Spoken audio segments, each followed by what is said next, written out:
What's going on, guys? How are you? And welcome to your NXT TakeOver Vengeance Day review. Show just wrapped up a second ago on the WWE Network, and I gotta say, this was a pretty damn good takeover.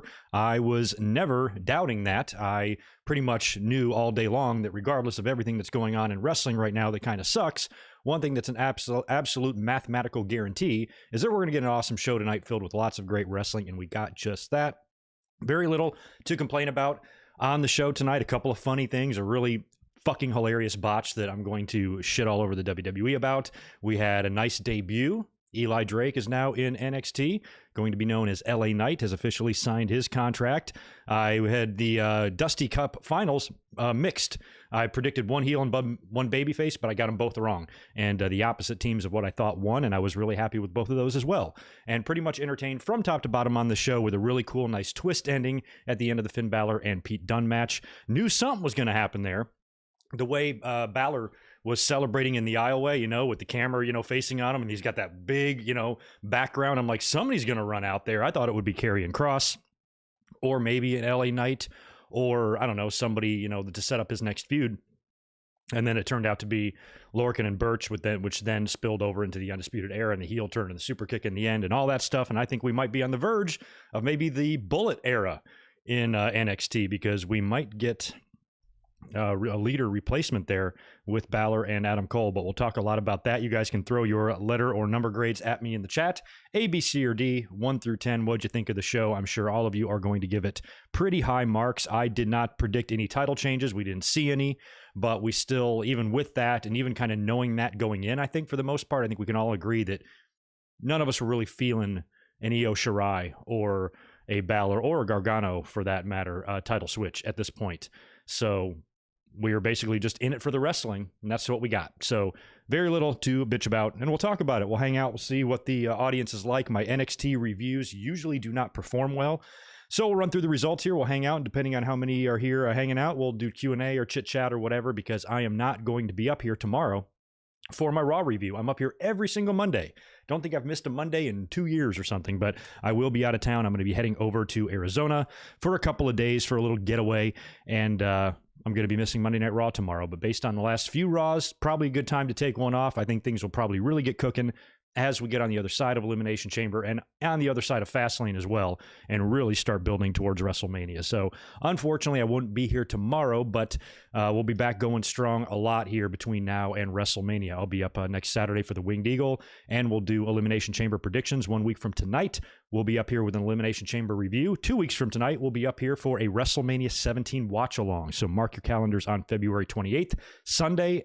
That's going to be fun and awesome. So keep all that shit in the back of your mind. Good to see all these grades coming in. A+ from Arthur, A from Bo, A from Kick to the Gut Wrestling Podcast. Good to see you guys. Good people. Go over to their channel right now, subscribe to them, and make sure you follow them on all of the podcast sites as well.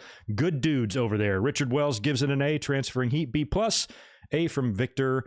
No damn cross, though, or damn no cross, though. Yeah, I thought maybe he would come out there, but I still think that I guess they're just going to hold that off. He'll probably work. I mean, I don't know what they're going to, I don't know what the NXT pay-per-view schedule, I guess, you know, as a YouTuber or a podcaster, I should know this shit, but I don't know their pay-per-view schedule and what they have coming up before whatever's going on at WrestleMania. Do we know the NXT plans for WrestleMania weekend? Are we going to get a takeover attached to that somewhere?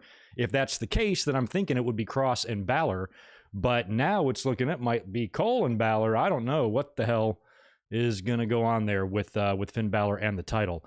So Kross might be keeping himself busy with Santos Escobar at the moment, and then maybe Balor, you know, has a power struggle with Adam Cole over control of the Undisputed Era or something. I don't know. It's just a guess based on how the show ended up tonight with Roderick not sure what to do, you know, kind of stood there a little conflicted as the show went off the air. But Kyle O'Reilly and Finn Balor both had a mouthful of Cole's boot, so we'll see where that goes, I guess, down the road. But if it turns out that Roddy just can't support Adam Cole, you know, as he was saying as the show went off the air, come on, Roddy, come on, and Roderick kind of stood there a little bit. So, you know, if he chooses the side of O'Reilly and Balor, maybe they build a new Undisputed Era, and the Undisputed Era continues in NXT, but without Cole, he heads to the main roster. So it feels like that could be what they're setting up here in the main event. Don't know. But either way, it was pretty intriguing. And I thought what I thought was going to be a disappointment when Balor was attacked by Lorcan and Birch. First of all, I thought it was going to be some, big next opponent for him, like a Karrion Kross, or maybe like a big surprise, maybe Edge. I was thinking anything when they had that camera shot on Balor. So when it turned out to be Lorcan and Birch, I was like, oh, I was a little bit disappointed. But then when they got him in the ring and all three of them, Pete Dunne joined in too to start kicking the shit out of Balor, I got excited again. I'm like, cool, somebody awesome's going to come out to make the save. And then it just turned out to be the Undisputed Era. I'm like, okay, well, that's not that surprising or that shocking. This is something that would happen on just any old NXT TV show. Balor getting beat down, NXT come out, or Undisputed Era comes out. We've seen this before. So then they come out. Then I'm like, okay, something's got to happen. And O'Reilly kind of gets down and talks to Balor. He's like, you can trust us. It's all good. And Balor stands there with him, and he's about to do the Undisputed Era hand sign, but he does a little gun thing instead, and that's when Adam Cole kicks him. So I think that that has a lot of potential down the road, because they kind of scared me like it wasn't going to be anything that great. And when Adam Cole hit the kick on Balor, I'm like, oh, okay, now this opens up the door for all sorts of possibilities. So I was excited, disappointed, only to be excited in the end. So a lot was going on after the 3 count in that main event between Balor and Pete Dunne. Good stuff all the way around.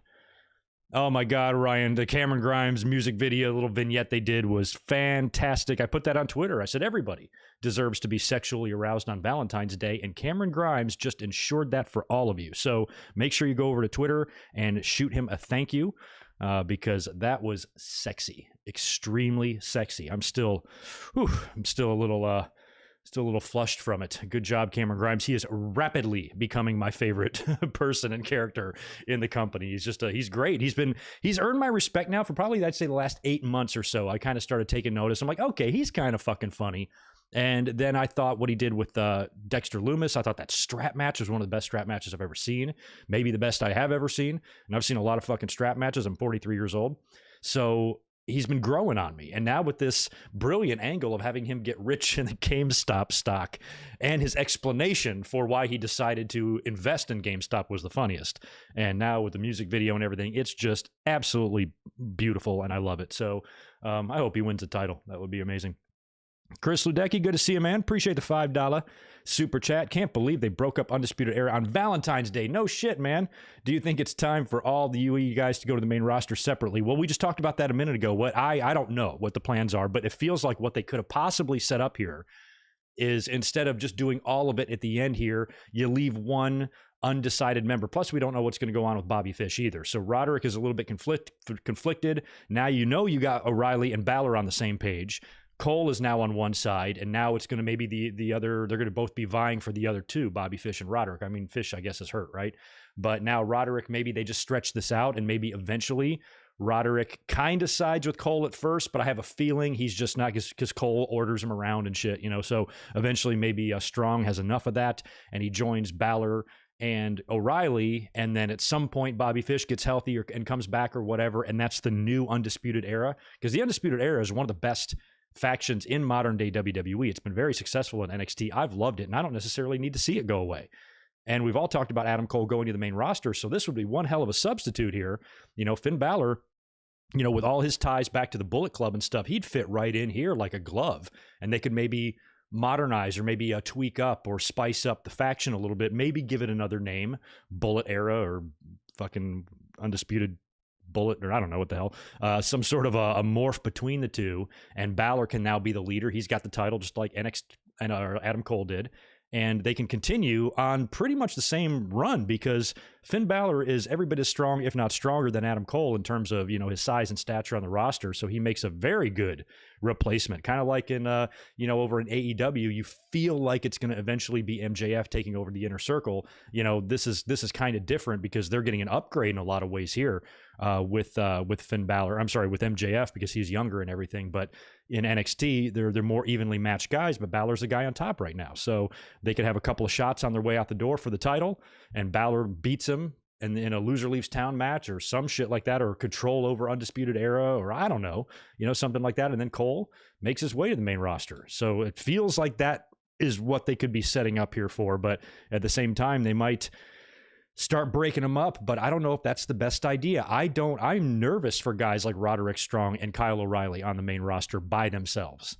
I don't like look at what's going on with Chad Gable and guys like that. I mean, if they can't make it, what are they going to do with Roderick and Kyle O'Reilly? They're much better off either in NXT or in a stable.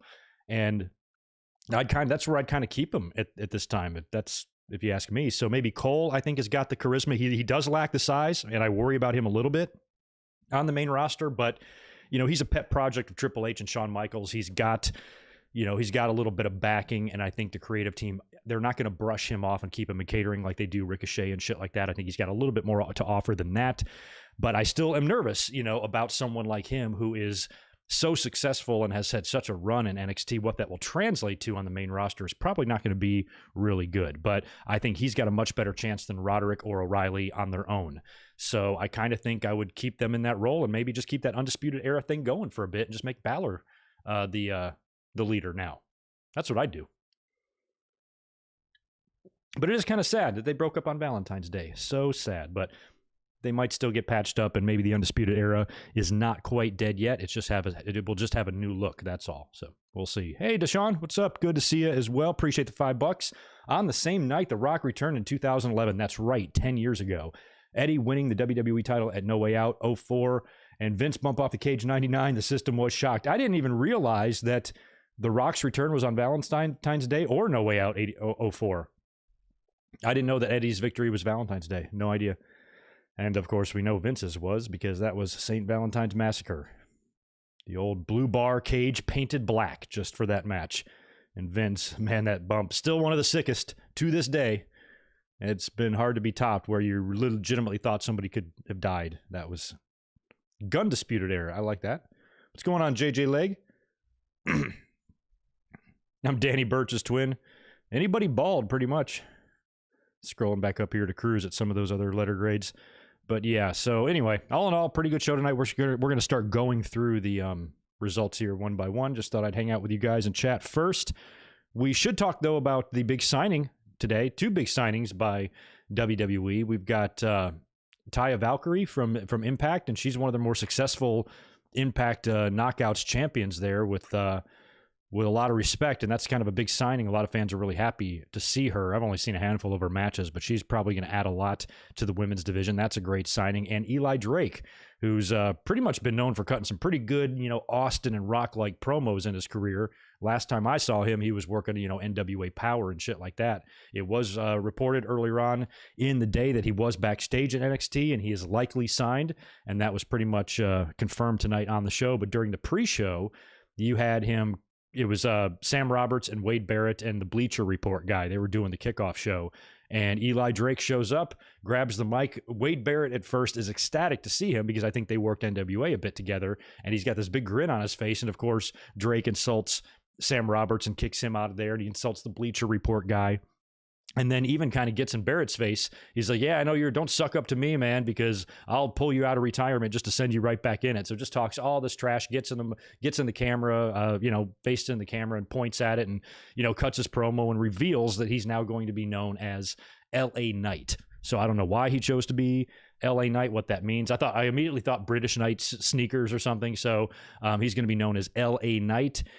And he's here, and it was a great opening promo. Thought that was very cool. To me, that all but confirmed that he was going to sign it. Don't you miss the days of the old takeovers? Because if this would have been a takeover in the crowd, I think Eli Drake would have been one of those reveals, when the lights come up and they got the signee in the front row like Keith Lee and Matt Riddle and Robert Roode and, all the others. I think Samoa Joe and everybody else that kind of debuted that way. I miss that. But this is a pretty big signing for them because I think this guy's great and got a lot of charisma. He's a lot of fans like him, and I think he could potentially do awesome things in NXT. So he'll be now known as LA Knight. We'll see who he targets first once he starts appearing on TV and what his deal is going to be. But one way or the other, those are 2 big signings for the men's and women's division in NXT. So not a bad day in NXT land.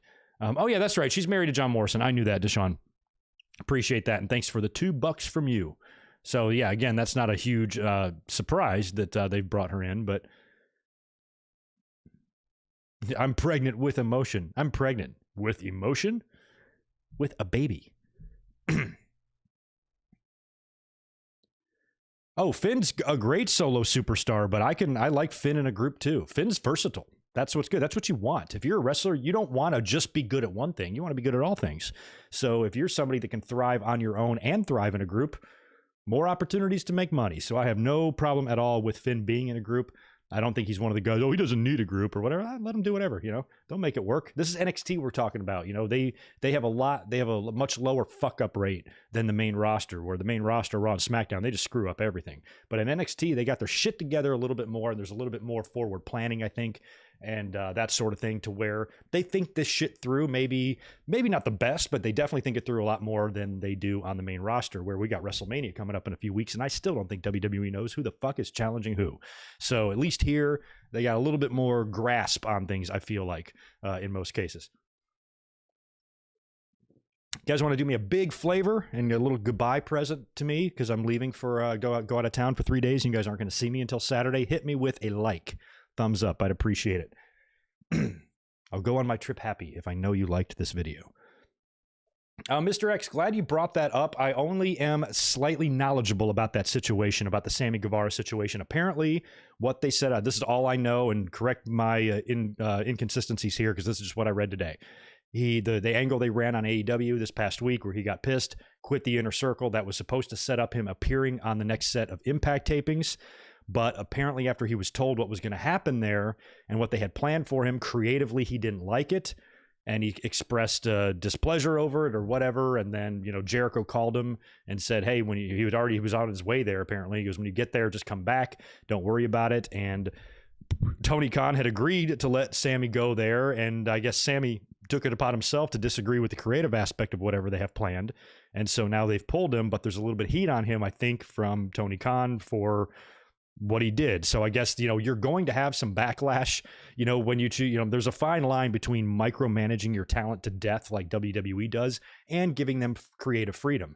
And in AEW, maybe they're giving them too much because so far this video game shit with Miro wasn't really cutting it for me. I thought a lot of it was silly. And, and when you start giving wrestlers a little bit too much freedom to write their own stuff and have their own say, they definitely need some, and they definitely need creative freedom when they're in the ring and on the microphone, I feel like, for sure. But, if they have the right just to kibosh an angle like this,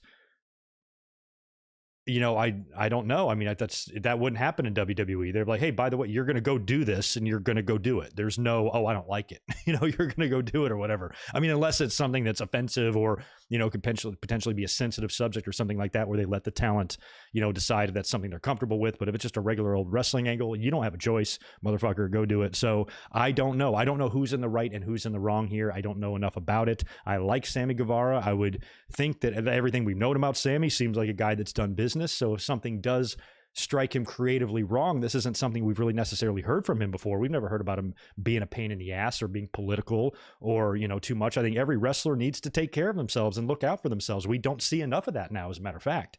So if this is a situation where Sammy felt this would harm his gimmick, character, or his ability to make money in the future, you got to speak up as a wrestler. So I don't know. I don't know enough about it to pick a side yet. So I don't know. But it's an interesting situation, and I guess we'll monitor it. But it might, things like this, if they happen, it might have to become some sort of a AEW policy change to where maybe, yes, you're going to have a hell of a lot more freedom here than you would in WWE. But we do have to, put the leash on you a little bit, and you can't just turn shit down. You're under contract. But when there's a working agreement, maybe that's where it gets fuzzy. If AEW tells Sammy to do something, he's likely to do it, but he doesn't work for Impact. So it could be a deal like, I don't want to do that. You're not my boss, Tony Khan is, but, then it kind of backfired and got him heat. Who knows? So like I said, don't know much about it other than what I read today, but we'll just see. We'll see what more comes out on it. Luckily I'm a subscriber to Fightful Select, and they're on top of everything over there, so I'll keep my eye on it and see if there's any other juicy bits that come out of that. But these are little stories like this are something that was so common in the 90s, guys, bucking the system, or I don't want that, or no, I'm not doing this, that doesn't work for me, brother. I don't think that's probably the case with Sammy. He probably really thought it wasn't worth his time. So we'll see. Not really sure. Yeah, that's not going to work for me, amigo. That's probably what he said to fucking Impact. That's for sure.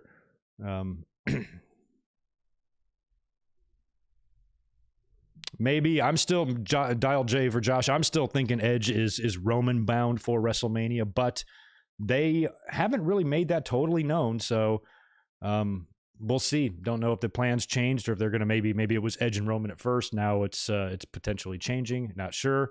I'm still, unless they do something, we'll see how Elimination Chamber goes next Sunday. I'm still guessing it's going to be Edge and Roman, but I think by the end of the Elimination Chamber, we should have a good idea, and maybe that's where Edge does decide to stick on Raw and challenge whoever comes out of the chamber. Maybe Drew loses it, We talked about that on Monday night. Maybe Drew drops the belt and wins it back again at WrestleMania, so WWE can give back to him that moment that he lost at Raymond James last year with the pandemic. But he already dropped it to Orton and won it back, so doing that again, I don't think that's necessary. So we'll see. If I'm WWE, Drew is, a star second only to Roman, and I would book him that way. He's a big, bad, powerhouse, tough motherfucker. And if some of your other great champions have survived elimination chambers like John Cena and others, then I think Drew McIntyre should do the same. So I think not only Drew McIntyre win, he should do so emphatically, definitively. Just put somebody down, stand tall, stand strong to where, even the Miz isn't going to cash in his briefcase because he'll get killed. So that's what I'm hoping for Drew, and he just goes into Mania. But a lot is up in the air. Anyway, I guess we should start to get into these NXT results. How about that, since we've been rambling all this time? But why don't we start blowing through these matches here? 5 phenomenal matches on the show. Loved them all. We opened up with the Dusty Cup Women's Final Tag Team match. Blackheart Moon taking on Raquel Gonzalez and Dakota Kai. This one was really good. First of all, the set was great. I love the stage to the ring, and I know AEW does that a lot, so WWE can't do this shit every week or anything, but I love when they bust that out for pay-per-views, the ramp that goes all the way up to the ring, because you can use that and do so much fun things, so many fun things on that. I used to love that about Japan. I used to love that about WCW, that they would have that stage set up a lot for pay-per-views and TV and stuff, and it was so much fun. So that right off the bat made me happy to see that. And this match was pretty awesome. Raquel Gonzalez, they do what they need to do with her to make her look strong as hell. They were pulling out all the stops here. We had some crazy dives, lots of near falls. These women were not playing any games. Big dive on the outside by Shotzi. It was basically like a double team move.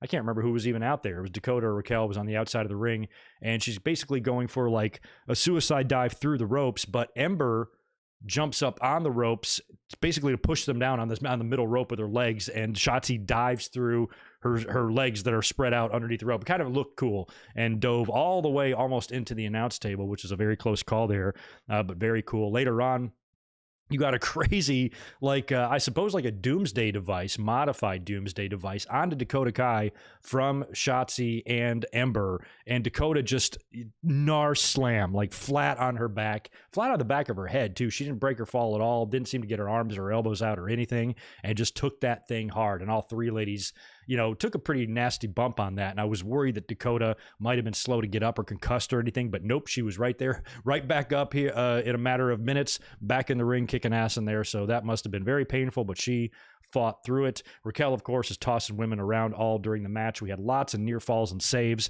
A couple of times the women, I know Dakota was very late on one of the near falls on Raquel, and I think Ember was late getting in on Shotzi as well. But the near falls were great, very, very dramatic in those. The finish kind of saw Ember being tossed off the stage by Dakota Kai, I think. And she's tossed off, leaving Shotzi Blackheart kind of in the ring all by herself. And Gonzalez picks her up for her big choke slam move, whatever that is called. Gets her really high up in the air.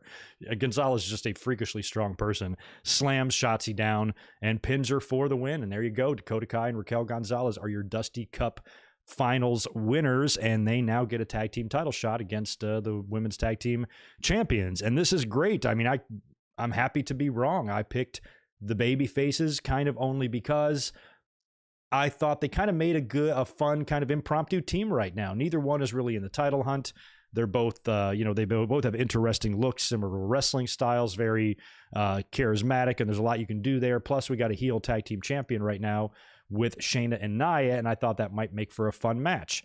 come WrestleMania time or something. But I would also be perfectly fine with Gonzalez and Dakota winning, because I see a lot of, Shawn and Diesel comparisons with them, and a lot of fans are sniffing out an eventual split here between the two, and I think that's inevitable, which is why I predicted them to lose. I thought maybe this would be the beginning of their dissension. They will split, but it looks like this is going to be going on for a little while longer. So we'll have to see if they do the Raquel and Dakota split in the tag title match that they have, or if they do it after they become champions. And I would love to see them become champions, because you get the vibes of Shawn and Diesel, and I think of them from '94 when they were tag team champions, and Shawn would always do that thing where he'd run when they're making their entrances, and he would run in front of Diesel and hop in front of the camera and like show the belt, you know what I mean? And Dakota and Raquel actually had separate entrances tonight, but if they started coming out together, I would love to see Dakota trying to do that like spotlight hogging type of thing that Shawn used to do to Diesel back in the day. I think that might be fun, but you can't just recreate 1994 in today's angles, which is what I always seem to want to have happen. But eventually I think Raquel Gonzalez and Dakota Kai will be involved in a Survivor Series 1994 match, and Dakota will kick Raquel in the face, and then Raquel will, throw the belt in the trash can or whatever, and they'll just disband. Or, Raquel can go full Sid Vicious on Shawn Michaels and attack him like he did after WrestleMania 11 on Raw, and gave him like 5 power bombs. Raquel could just go batshit and do that to Dakota and hit her with like 5 or 6 of those slams. That would be pretty cool. But either way, I still think at the end of the day, Raquel is going to be on a trajectory to the women's title. Not sure when that's coming, next couple months, next 6 months or whatever. It's coming. At least the title shot is. So we'll see how far this goes in the meantime, and how long the Dakota and Raquel Gonzalez alliance lasts, and if we're headed for a split in the near future or not. Don't know. What do you guys think? What do y'all think?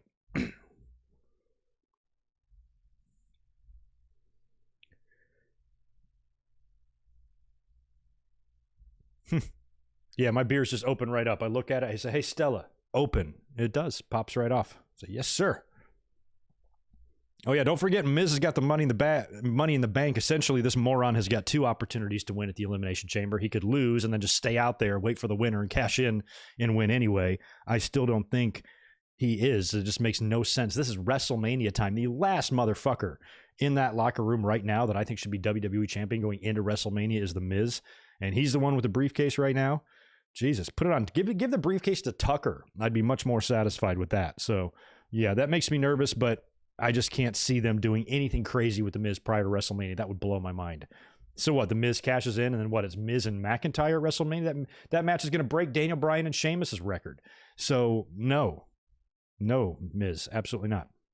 Next up on NXT was the North American title match. Johnny Gargano defending against Kushida. This was probably the crispest, smoothest, just botch-free, perfect, beautiful, picture-perfect drawing template sketch of a match you could ever ask for. Really good right off the bat. Just good classic stuff. Kushida works Johnny's arm, the very, very damaged and broken arm, and props to Johnny Gargano. I can't even imagine the pain he must be in to break the part of the arm that starts with a D, like 9 or 10 different places, and to go out there in the ring and wrestle without a cast. That man is a hero. That man is a warrior among warriors. Move over, Braun Strowman. You are not a monster among men. Johnny Gargano is. Toughest SOB in WWE history to be out there in that kind of pain, wrestling at the level he has, with the arm, that starts with letter D broken in 9 places. Just amazing, amazing toughness displayed by Johnny Gargano. Brings a tear to my eye. But the match was fun. We kind of had felt like Kushida is looking so strong on every single TV show leading up to this that I just got Johnny in this match. So to me, I was just kind of looking for a really good, fun match with a lot of counters and escapes and near falls and shit like that. That is exactly what we got. Some of the highlights for me, when I actually thought it was over, I started to almost tweet that I was surprised at this outcome. I was going to tweet, wow, because I thought Kushida had it. Hits like a crazy Spanish fly on Gargano into the ring, immediately locks in the armbar in the center of the ring. Gargano is nowhere near the ropes, and he's like so close to tapping out, and he starts inching his way closer to the ropes, reverses it on Kushida, who then, reverses it back, and then this goes on for, I don't know, maybe a minute and a half almost, and I felt like this was going to be it, and I really thought Gargano was going to tap, and we are going to have an upset here, but he does, in fact, end up getting to the ropes, uses his legs to get to the ropes, and just barely escapes the armbar there. The finish kind of saw Gargano hitting a one final beat. He hits one on the ramp on the outside of the ring, which kind of did Kushida in, brings him in the ring, hits him with another one for the win. But the match was high energy, high paced, and really, really hard hitting. And they had some really just cool counters and shit like that. Gargano had countered a springboard into a Gargano escape, which just looked amazing. So everything they were doing here was just smooth and perfect. This match was just absolutely beautiful, and I loved it from top to bottom. And in the end, Gargano retained the title. I think that's the right call there as well. I like the way they're pretty damn funny, and I think they've been passing around that United States title for so long. I had even predicted that Gargano was going to lose it in his first title defense so they can continue that streak with him and make that part of the story. I had this belt going back on Damian Priest a couple of months ago. He's on the main roster now, so I did not have this figured out at all. Gargano now has the title, and I think Gargano should keep the title for a little while. Might be a good chance to get Indy Hartwell and even Austin over a little bit more. I kind of like that they're kind of making him a dumbass. I think that's pretty funny. So I get a kick out of the ways, vignettes and promos and shit on NXT. Pretty funny stuff. And I'm cool with it continuing for right now. And best of luck to Kushida, whatever they have planned for him next, because he's just amazing. And for him to win a title is something that I'm totally on board with.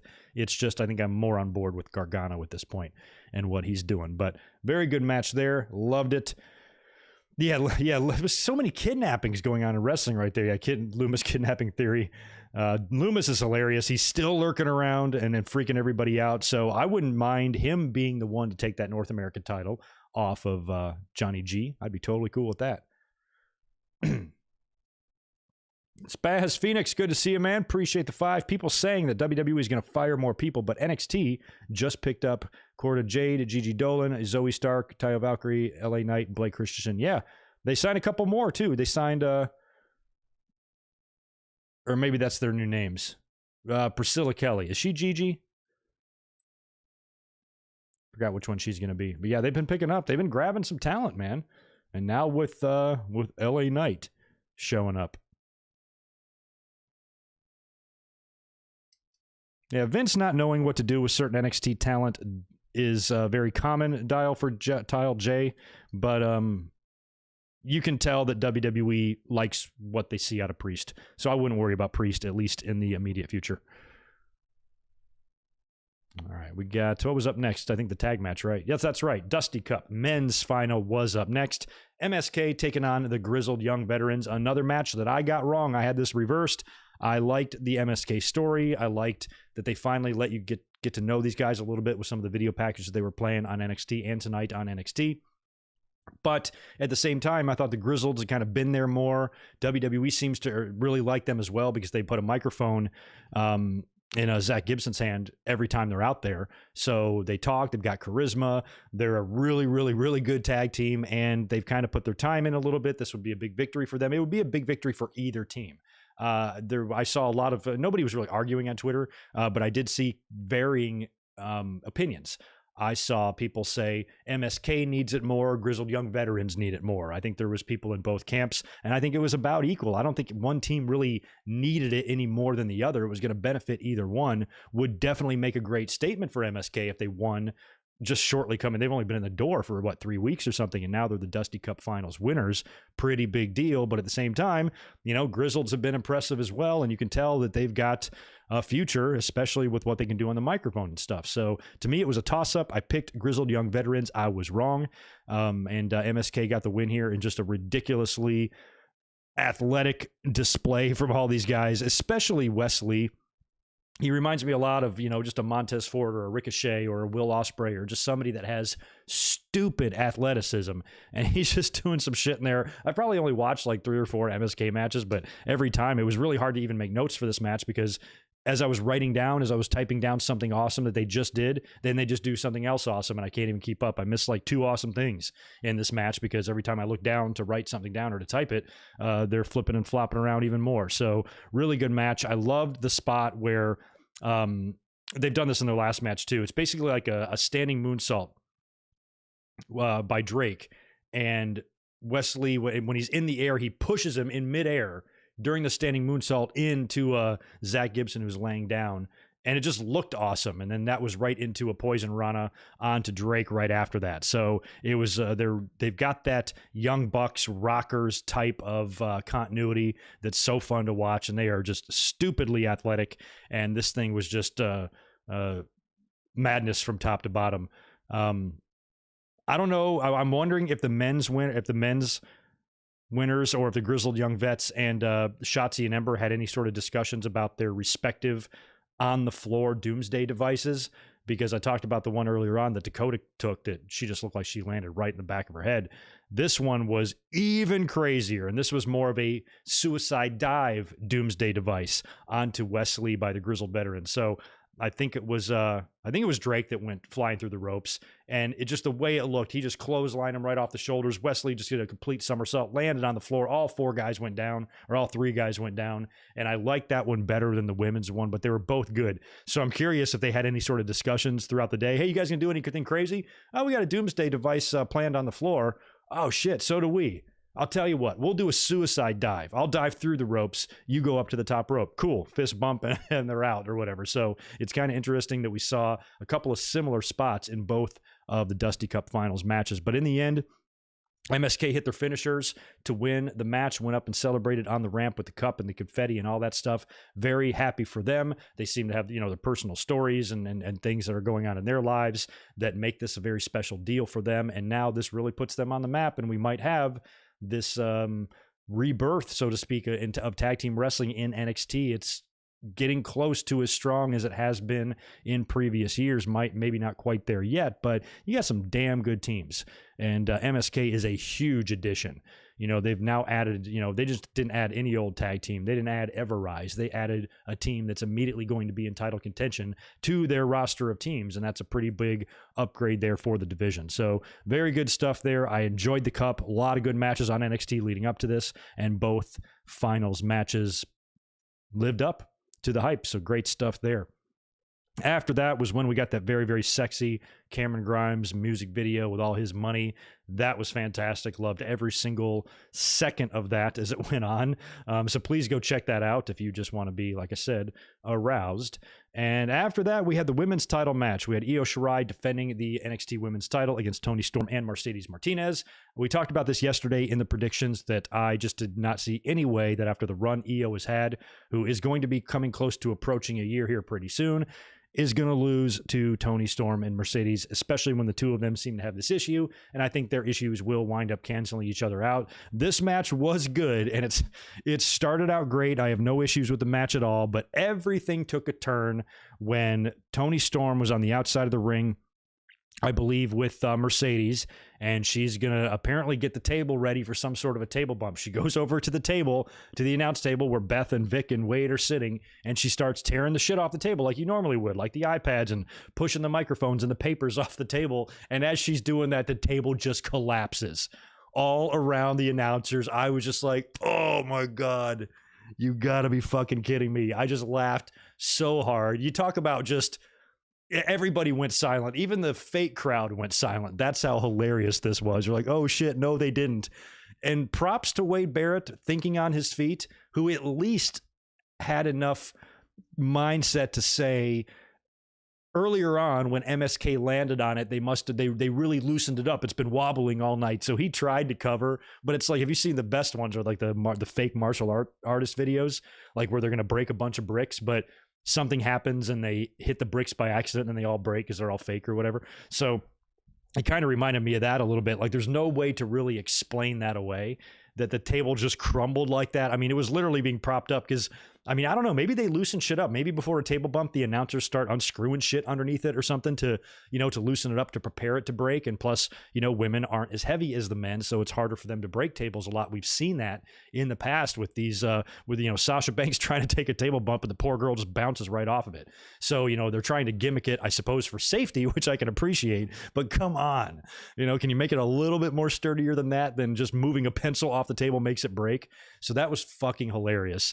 And, like I said, props to Wade Barrett for at least trying. His excuse is still bullshit, but at least he tried, and it was probably the smartest thing that could have been said in that situation. But it kind of was like, it kind of took the energy out of the match a little bit, because all the women were probably like, oh, fuck me. So what I think was going to wind up happening is that Tony was going to set up the table to put Mercedes on it, and then maybe Io was going to get Tony on the table as well, because what happened was Io wound up climbing up to the trusses that are surrounding the ring there, and they had like a little platform built up there. So that thing was pre-made and pre-ready and gimmicked for a spot, so Io could stand up there. So I'm assuming she was supposed to climb up there and dive onto the table, either onto Mercedes or both, her and Tony. But instead, she just did a dive, off the trussing there onto standing up Tony Storm and Mercedes Martinez, and she catches them, or they catch her, and they fall to the ground. That was pretty hilarious. In the end, Io Shirai, kind of a funky, wonky finish too here, because Mercedes and Tony are in the corner there, and Io goes for her big moonsault. She hits all of it on Tony, maybe 10% of it on Mercedes, but is still able to crawl over as Tony rolls away and pins Mercedes to retain the title. So Io Shirai remains your women's champion. That's great. She's who I wanted to win here. And aside from the table stuff, this was a really good triple threat match. Very little to complain about here, but that was just so fucking embarrassing.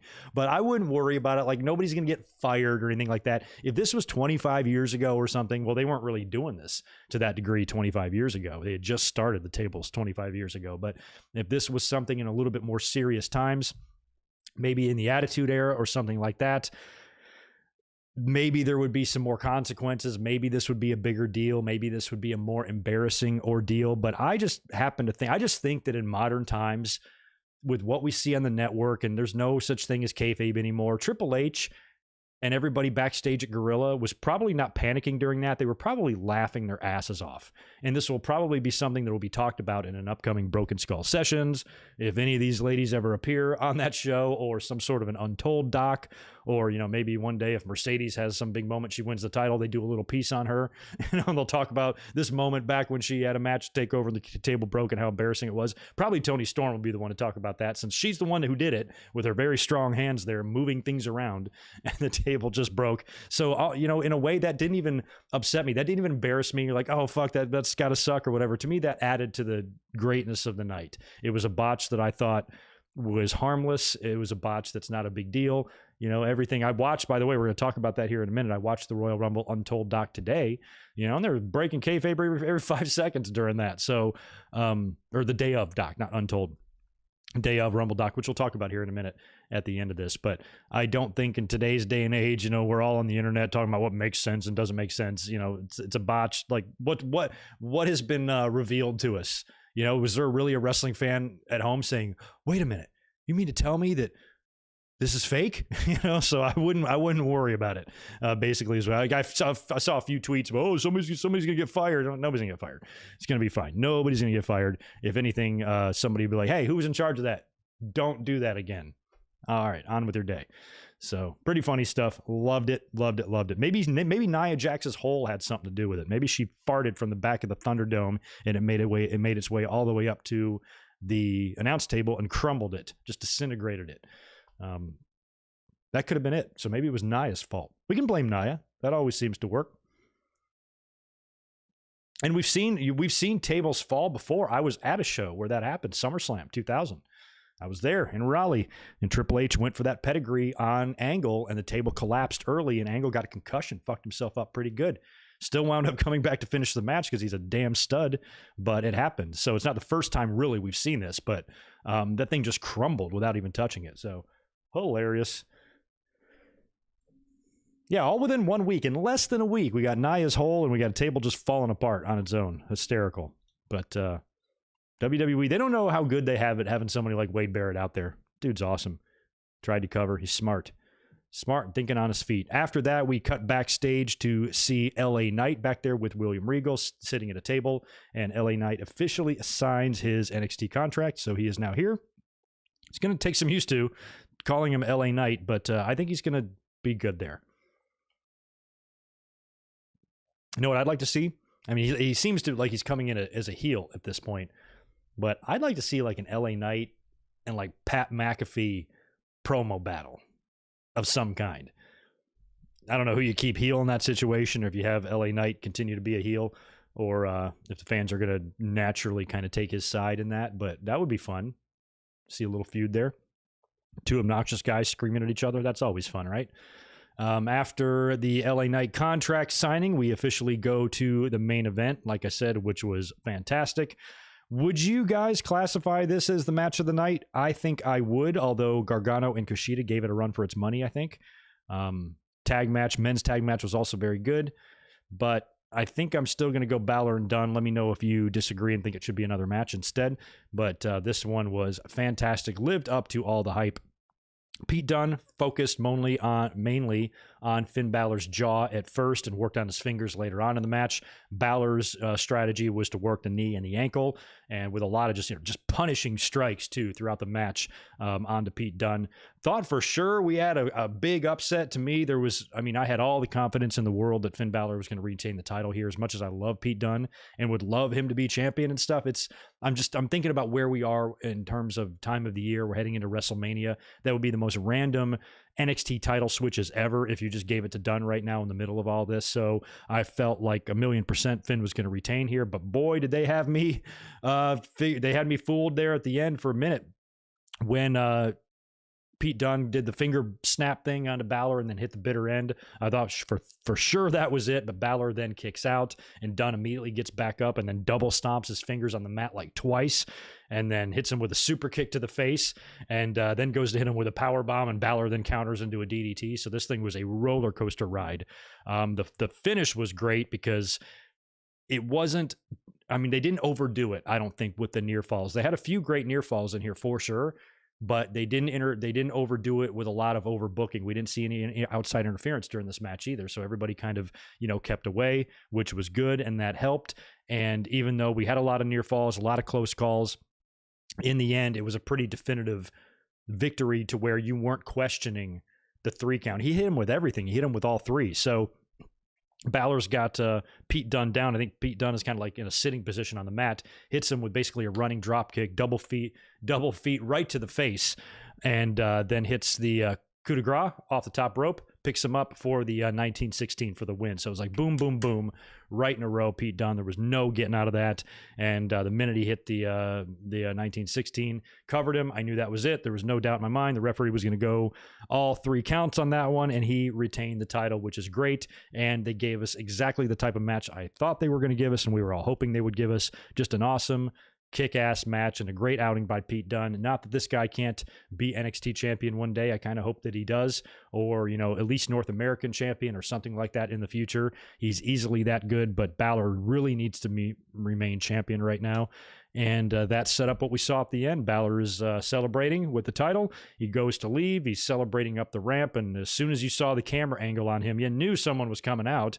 And like I said earlier, I thought it was going to be Karrion Kross, or I thought it was going to be whoever his next opponent is going to be. I thought maybe it could be Edge, even though Edge has gone on record saying he's not going to decide until after Elimination Chamber. I thought maybe they could throw that at us.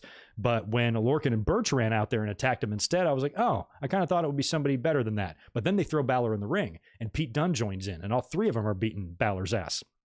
So then I'm like, oh, okay, that means somebody awesome is going to save him. Maybe it's going to be Edge, or maybe it's going to be a return. I'm trying to think. I'm like, who's injured? Who do we need to come back, or who could come back and surprise us or whatever? And then it just turns out to be Undisputed Era. Roderick Strong, Adam Cole, and Kyle O'Reilly come out there to make the save. O'Reilly helps Balor up and says, hey, you can trust us. They go to the camera, and it looks like Balor's going to do the Undisputed Era hand symbol, but instead he goes to do the gun thing instead, and that's when he's super kicked right in the face by Adam Cole. And Undisputed, O'Reilly and Roderick look a little bit shocked, and O'Reilly kind of looks a little bit mad, and that's when Adam Cole super kicks him too, lays him out, and Strong just stands there kind of looking, doesn't know what to do. Oh shit, what the fuck, where do I go? And then Cole's like, come on, let's go. When he gets out of the ring and starts leaving, and Roderick doesn't leave, and he's just, he's crossroads. He doesn't know what to do. So show goes off the air kind of like that. And like we talked about earlier in the opening here, when we were kind of just talking about the show in a nutshell, so to speak, we talked about how maybe this could be a way to replace Adam Cole with Balor and give the Undisputed Era a new look and a brand new birth and a new run, and allows Adam Cole to go to the main roster. Or are they breaking up the group entirely and everybody is going to go on their singles ways? And if I had to choose between those 2 scenarios, I kind of hope they do the deal where Balor will gain control of the Undisputed Era and be the new leader and he'll have a conflict with Adam Cole here at first, and they'll have a couple of matches, and maybe it's a loser leave town or something like that, or loser loses control of Undisputed Era, or winner gets control of Undisputed Era, and then Adam Cole goes to the main roster. But I don't think the main roster is any place for a Kyle O'Reilly or a Roderick Strong in a singles capacity. I just think that they won't be appreciated there. Grossly underused, criminally underused, and lost. Where in NXT, I think they still have mileage as a group. I think they're a good faction, and if they give Undisputed Era a little tweaking or a change, or maybe just a full-blown revamp, and they rename it, Bullet Era or something like that, I don't know, Balor Club or something, and it's an actual faction. Balor has a lot of history in factions. He goes way back with that. He fits perfectly into that situation, and it would be a good way to accomplish two things. Number one, you'd continue the run of Undisputed Era, and you'd be able to send Adam Cole to the main roster at the same time, where if you do that now, just by default, Undisputed Era is going to have to disband, right? I mean, unless you positioned O'Reilly as the leader, but, O'Reilly's already had a couple of championship matches lately, and he's come up short, so this gives you a chance to have the NXT champion as the leader of Undisputed Era again, because that was a fun run by Adam Cole and those guys, and I think Finn Balor can do just as good, if not better, than Adam Cole. So I think everybody wins in that scenario, where if you just do it where Adam Cole goes to the main roster by himself, where does it leave the other guys? They might flounder. And if they do decide to bring them up as well, but not as a group, just individually. Now, if the Undisputed Era as a group comes up to the main roster, then you might have something there. But if they just want to do Cole on his own and see what he can do on the main roster, then you can keep the Undisputed Era, which has been a very successful, storyline and gimmick in NXT. You can keep them going, and your centerpiece is now NXT champion again. So I kind of hope that that's what they do. That would be fun, and we'll see.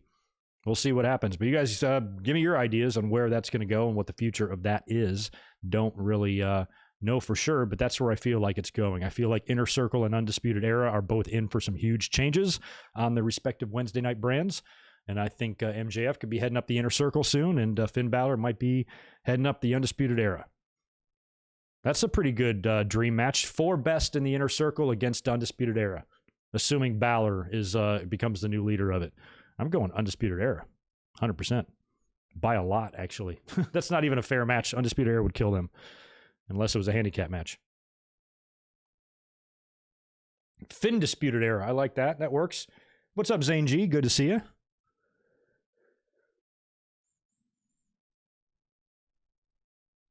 Okay, you got the tag match was the best. It is hard to vote against the MSK and Grizzled match. That was good. That reminded me a lot of an American Alpha match or something from back in the day, where it was just so good. Who would American Alpha work? Was it Blake and Murphy? Was that the team that they worked so great with? I can't remember. But man, some of those tag matches were just off the charts back then. And that reminds me a lot of it. So yeah, that's it's tough to disagree.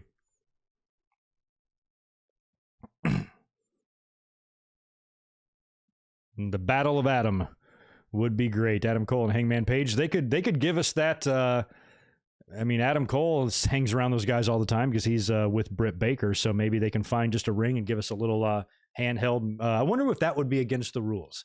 If you're just doing it for fun, if you're just hanging out with friends, and Adam Cole and Adam Page happen to be in the same place because they're all hanging out, and there happens to be a ring close by. Let's say they're all at Matt Hardy's house having a party, and Hardy's like a Hardy party. And he's like, hey, you want to go out to the barn and have a match? And we'll just record it on my phone. And it's just Hangman and Adam Cole in the ring having a match.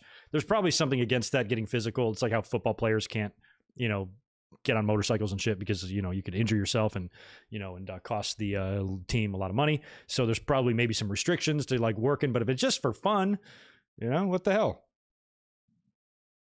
Who goes over in that? I don't know. Cole goes over.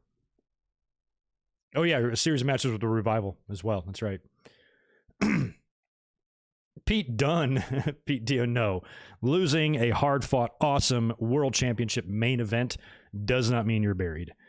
That is the mentality of today's wrestling fans. Might as well just quit. You're only in the main event. Nowhere to go now. Just quit. Give wrestling up. No point in sticking around. It's not like they like you.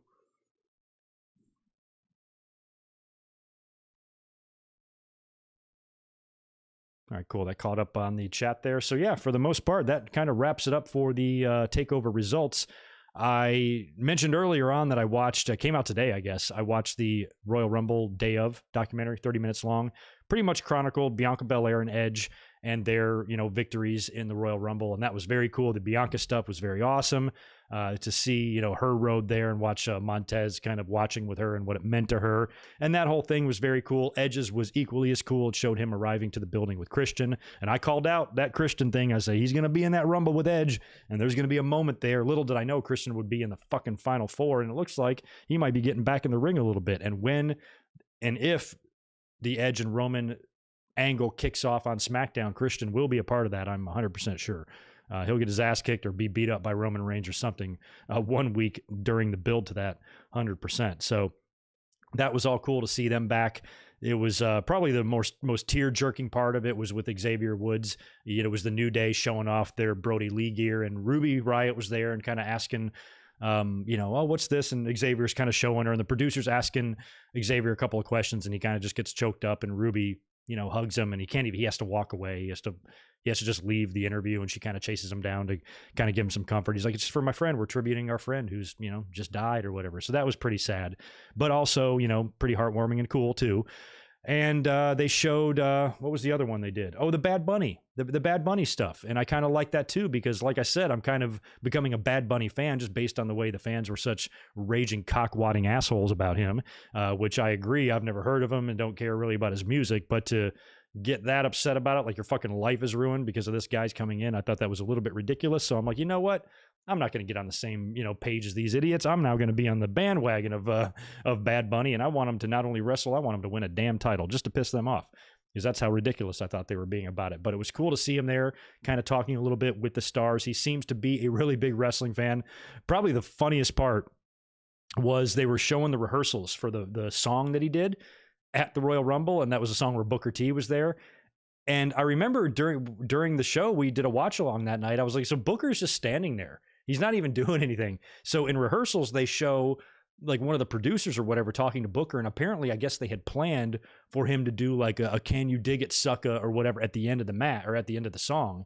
But because they were worried about how the timing would be with the music, he's like, we just decided to cut that out. So all you have to do is stand there and go like this, just with your arms folded. And he's just like, okay. So then like right before they're about to go live, they're back at Gorilla, and there's a million people back there. And now Booker's got his GI Bro thing on because they're about to go out there and do it.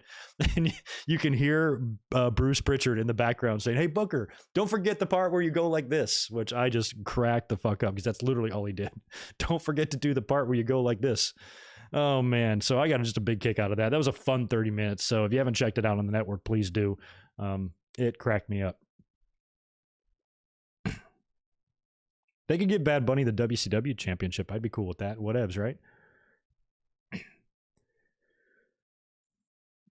Yeah, the Rumble doc had a pretty good intro there with Pat Patterson talking a lot about the creation of it and stuff like that. So, well, Melissa misses Edge and Christian as a team. Well, girl, you're going to get it at least one more time. I know they're going to team up at least once between now and WrestleMania. They'll get that moment together again. I bet my middle nut on it. Yeah, Zane, we talked about this yesterday, and incidentally, yesterday was my lowest performing podcast ever.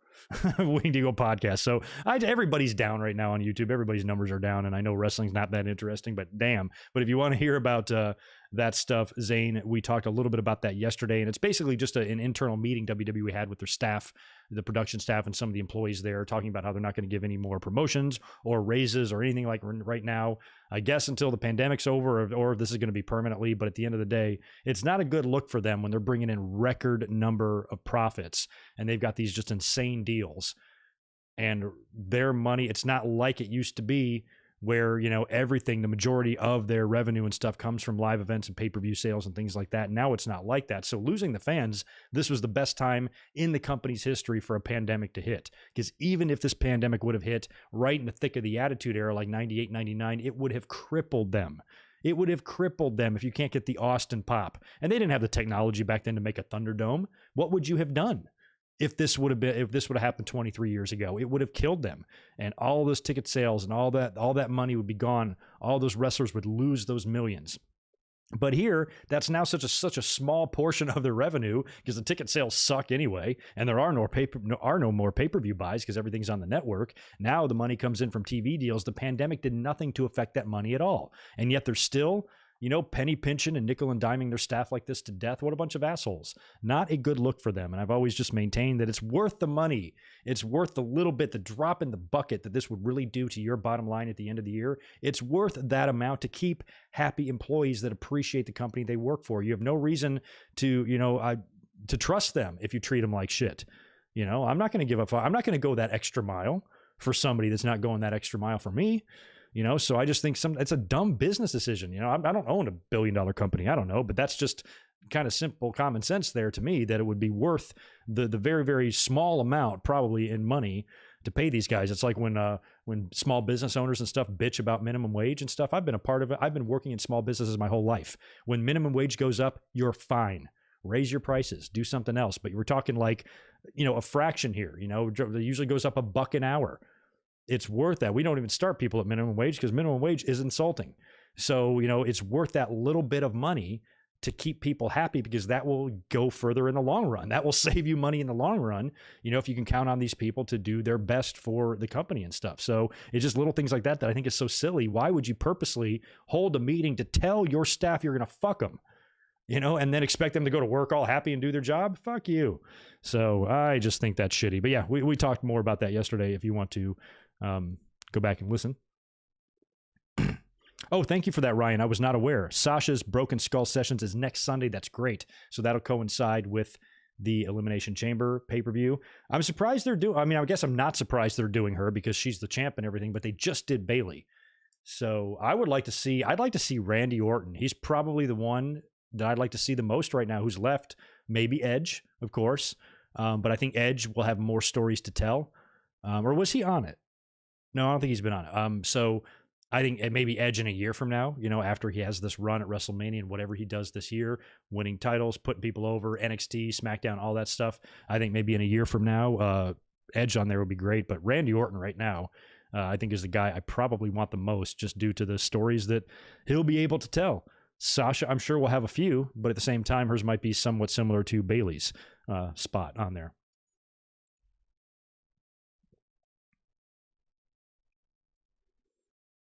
Now, they could be just happy to have a job. I'm sure they're not unhappy to have a job, but that's something that I've always had a job. I've never not had a job, and I'd feel the same way they did. If I worked for someone for so long and I'm working for them, it's not a matter of, this is something that the company, it's not like they can't afford it. If the company came to the talent and said, or the staff and said, look, we're in hard financial times right now, very hard financial times due to, us having all this financial pressure on us. Unfortunately, we have to make the tough decision to not be able to offer you the bonuses and the promotions that you're used to getting until this financial crisis subsides. But that's not the case. They're bringing in record profits and then still telling them that. So just to be a submissive, slave to these people you should not be happy about that. You should want, what you deserve. 100%.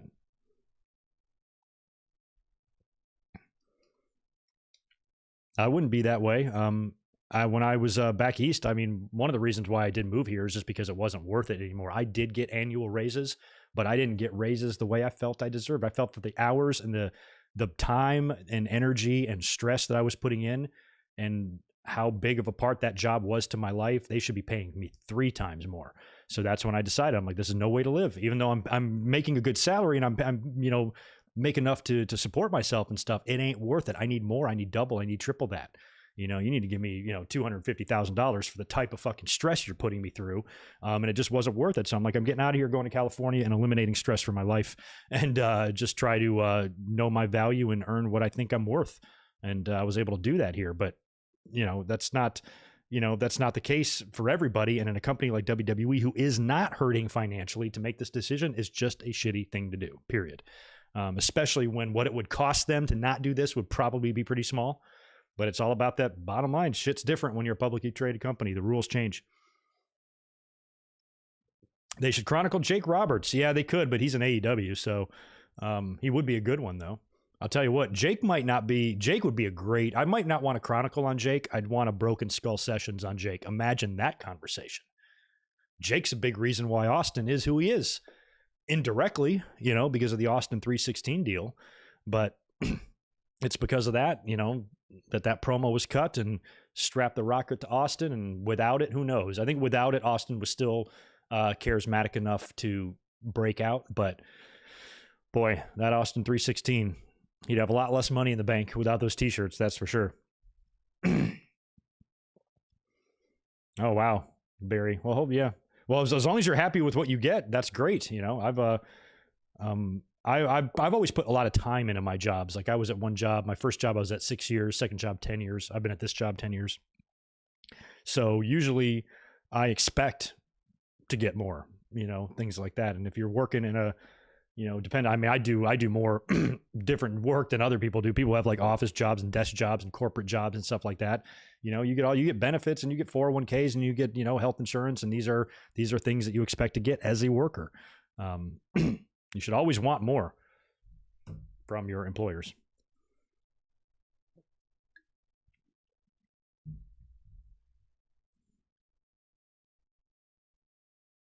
Oh, wow. Wrestle Austin. This is tonight. Was your first time seeing Mercedes Martinez? Yeah, she's a badass. You give the show A+, 10 out of 10. I think the table gives it an 8.5 to me. 8.5 out of 10 is what I'll give the show tonight. But that table botch was hilarious. Oh my God.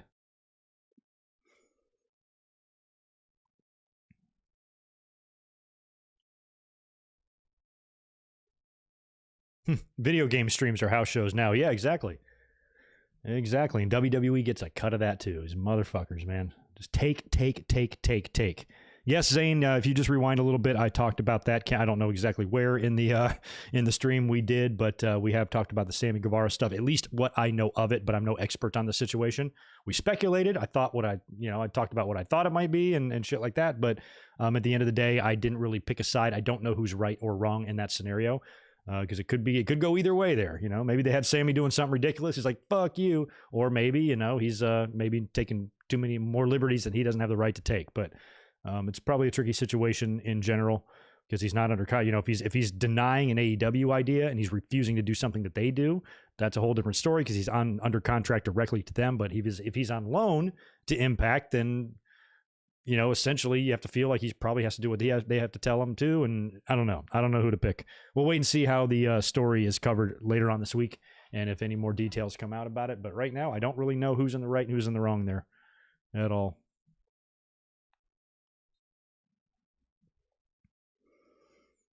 Yeah, I think anybody, you work in education. My sister's a teacher.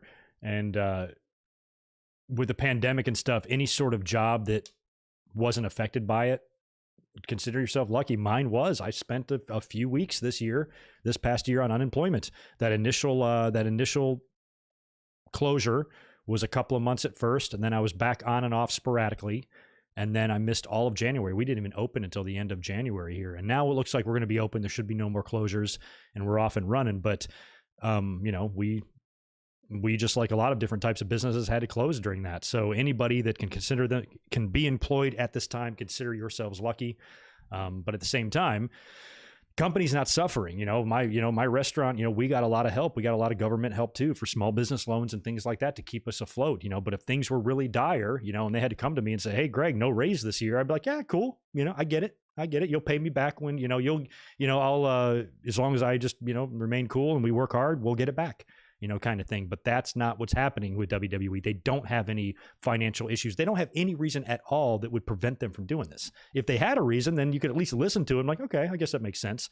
But no, they're just like, oh, by the way, we made $1 billion this year and fuck you. How anybody can be okay with that, I'll never know.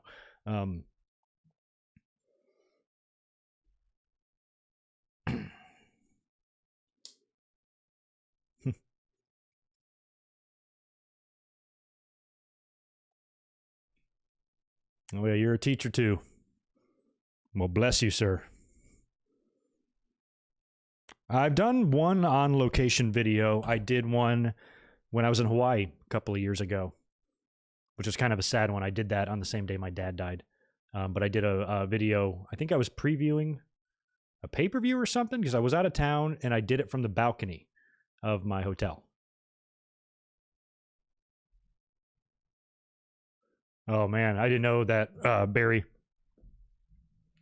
yeah, I got a little bit of unemployment too this year because you know, had no choice. And at least here, I don't know what it is in Hawaii and stuff with the rate of pay and stuff. In California, they, at least in the beginning, they took care of us a lot. I was getting 1,100 a week from the government last summer, I think, a little bit. So like it was enough, you know. But now it's not that. So, you know, you really need to be working right now. Everybody does. I think right now in California, there, because I claimed in January, I think we were getting an extra 300 a week or something like that. Just extra like pandemic help money or whatever on top of the unemployment that you get.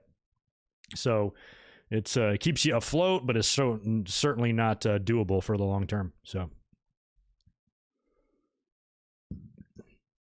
yeah, Walmart, a lot of other places were able to stay open. Restaurants are kind of iffy. It depends on where you are, what kind of place you have, and how it's set up and how the business is and stuff. It just depends.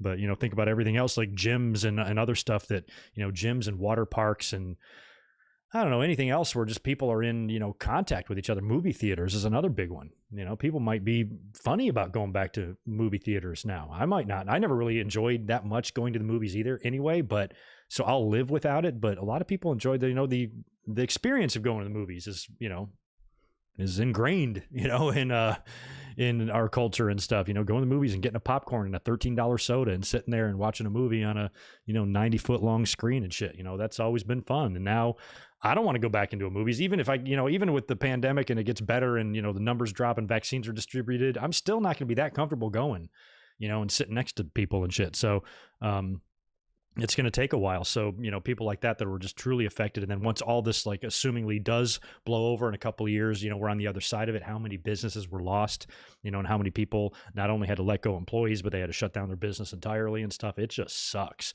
So none of this is good. None of it is good at all.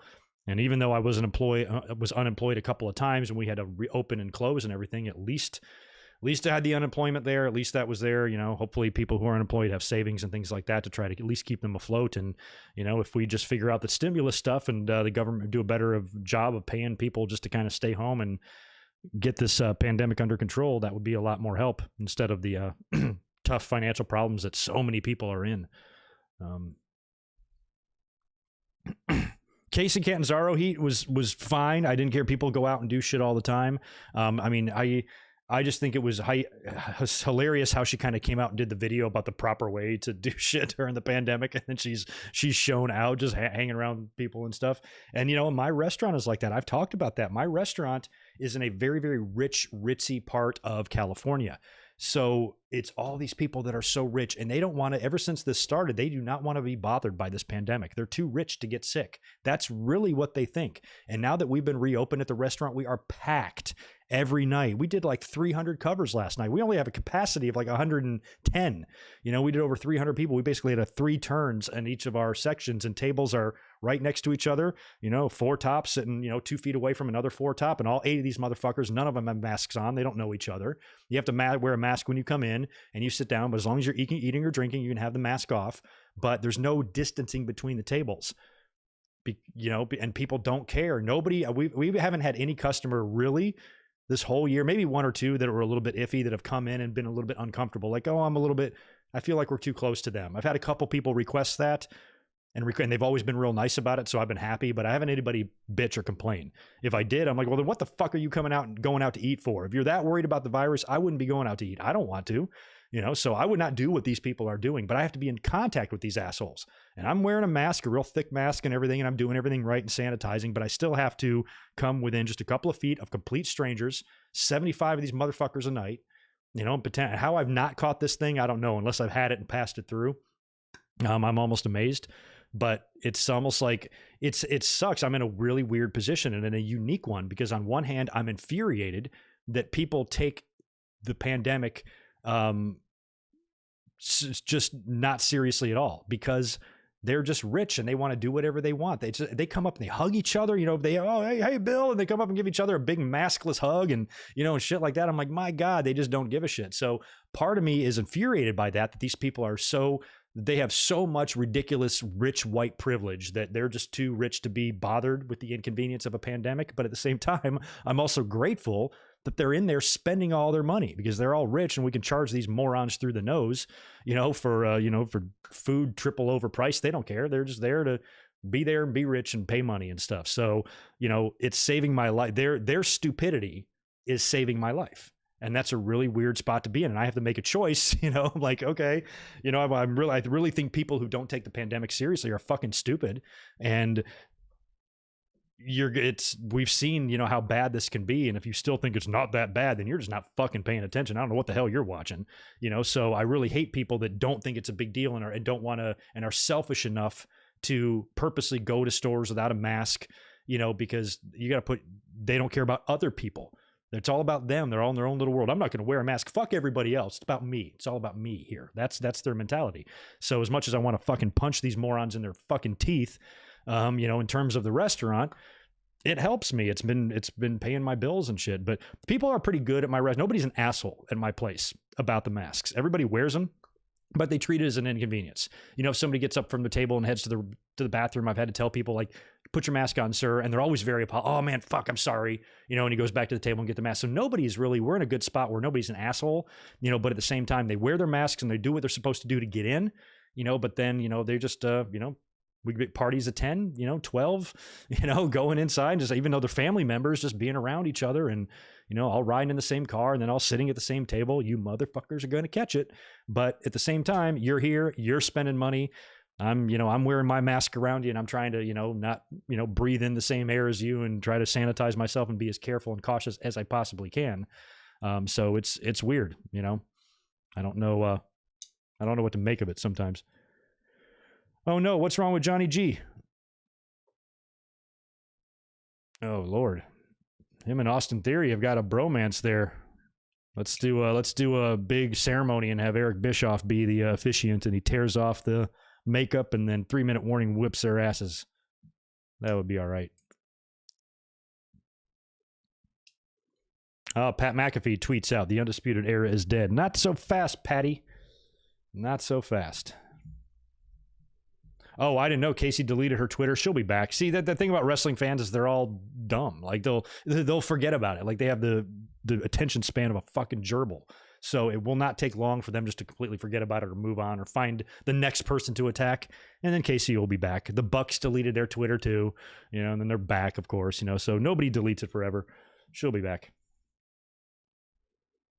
You were in the kissing booth business before this pandemic ruined me. That's true. We talked about Carlito too. Carlito probably can't do his Apple thing anymore, and that was his whole damn thing. Someone at Costco where you live was just arrested for not wearing a mask. I'm all for that. I'm all for places saying you cannot fucking come in here without a mask.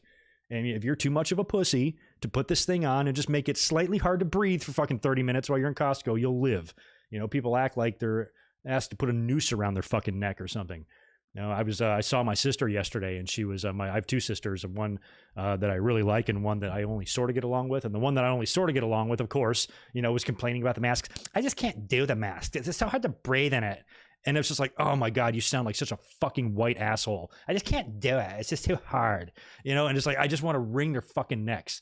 I'm like, my God, I would really hate to see how you would react when the shit really hits the fan in this world, when you really have to fend for yourself, and when you really have to be inconvenienced, and when you really have to be uncomfortable. Fucking mask, are you kidding me? I just cannot believe how much of wimps people are. I've seen grown men, all angry about the mask. I can't breathe through this thing. You can't? Try. Just try it. Try it. It's not that hard. Just give it a shot. Oh, that's lovely, Johnny Silverhand. 12-year-old Greg knows where you're coming from.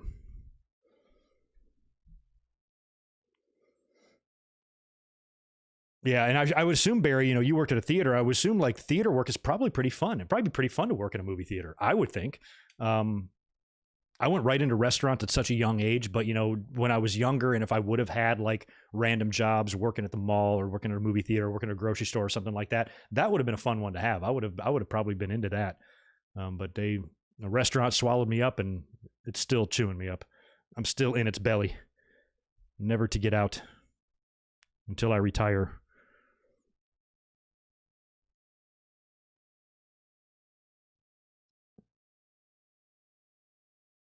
Oh, I didn't know you had COVID last month, Austin. Yeah. I mean, I'll be getting my vaccine. I mean, at some point, I haven't been that aggressive, getting it, but I think I do qualify as essential worker, so I might come before some others or whatever. But I haven't even really looked into it yet. But I probably should, considering how many people I'm around. And my restaurant is such a unique animal because we have so many people coming in there. I took tonight off. I cannot stand working Valentine's Day, so I pulled rank. The old veteran Greg said, look, I ain't working Valentine's Day. I don't like this day. It's good money and everything, and everybody makes money, but it's also amateur night, and most people, who go out to eat on Valentine's Day are like younger couples and things like that, and a lot of them don't. We always have to really beef up our menu and make it really, really expensive. Well, we have a lot of people coming in that don't know about us or haven't been to us before, because a lot of times people are just calling around looking for any restaurant that has reservations. So we take a lot of reservations from people that aren't familiar with us. We're a local place and we rely on local clientele. We don't do any advertising. So we have people coming that don't know us. Then they get there, they see our ridiculous menu prices, and then they don't tip for shit. You get $230 dinner and they tip $15, when it should be like 50. So, the staff suffers and everything. It's just a pain in the ass night. It's not worth the money for how hard you work. So, Valentine's Day is off. Plus we had a pay-per-view tonight and I'd rather be doing this. So wrestling is our true love, right? Shout out to my awesome girlfriend, Elizabeth, who got me a Best Boyfriend in the Universe trophy today, which I thought was hysterical. But I told her I want two. I want one next year so I can be like Owen Hart with two of them. I always got to be like Owen.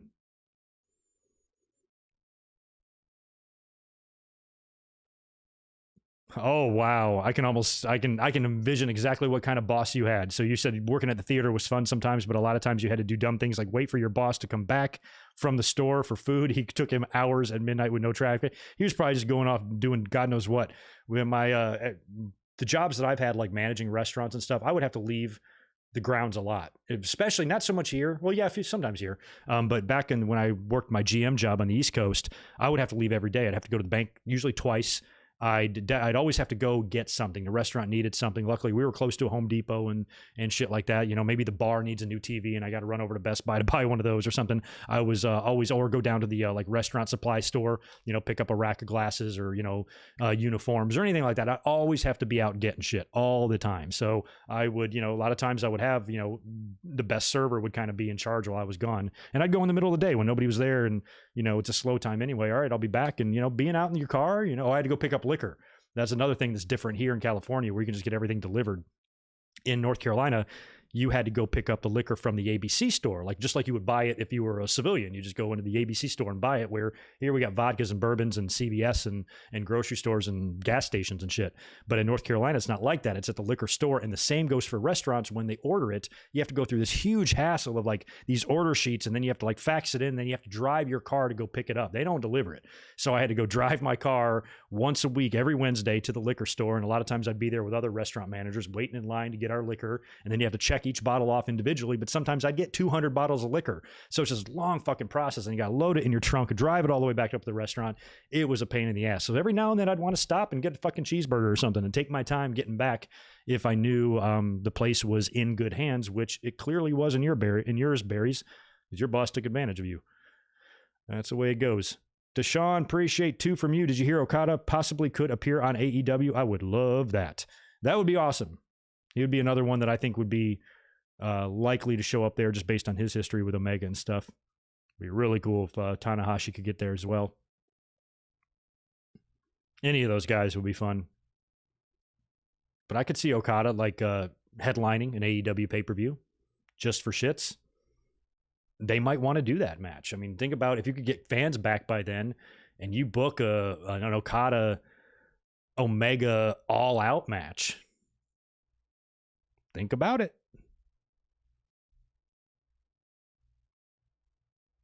Oh, geez. Yeah, some bosses are bullies. Fuck that. And I don't put up with that.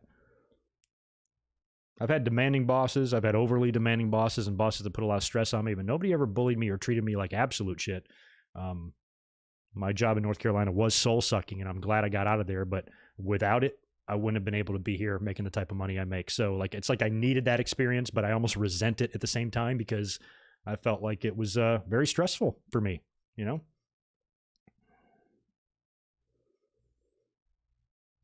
Yeah, I know people with asthma, you know, and that it must be hard for them. My cousin's got asthma. I had it as a really, really little kid, and then it went away. My mom always told me that. She goes, you had asthma like until you were 2, and then you just didn't have asthma anymore.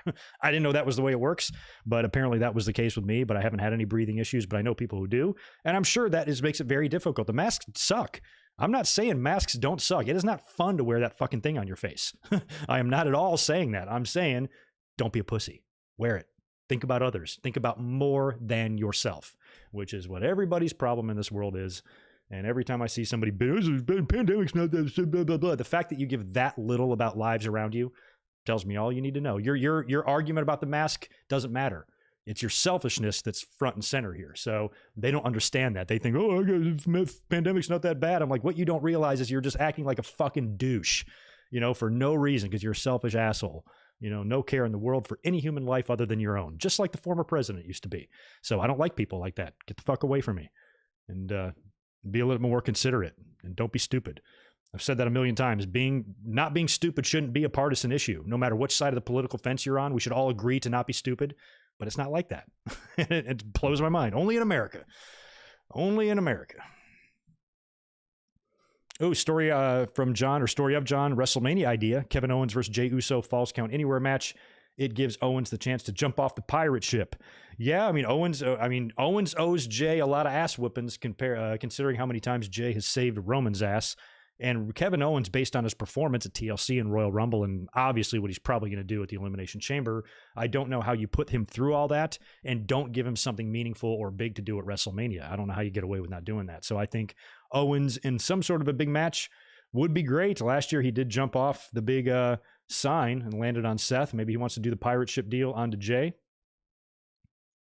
It's possible. I almost feel like he could... That would be a big match for Jey. I guess it would be a big match for both. Feels somewhat predictable, though. Feel like Owens would just beat him there. You'd have Jimmy return. I've been calling for Jimmy's return ever since October. So Jimmy could come back, interfere, help Jey win or something. Don't know. Whatever Owens does, diving off the pirate ship would be okay with me. I'd be into that. Zane, no, I don't. I don't really see WWE working with other promotions unless what AEW is doing turns out to be hugely successful. It's great for the fans. Seeing Kenta there, potentially seeing Okada or somebody else there in the future to, you know, have some big time matchups with somebody like an Omega or whatever is great for the fans, great for me. I love it.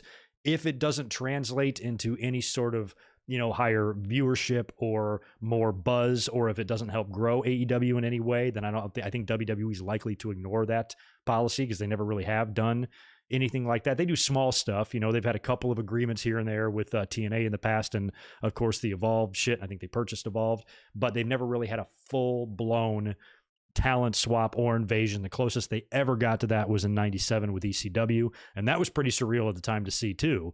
But nowadays, there's nobody else to work with. Ideally, it would be AEW or New Japan. I don't think WWE would probably waste their time with Impact. There's no reason to. There's no upside for them.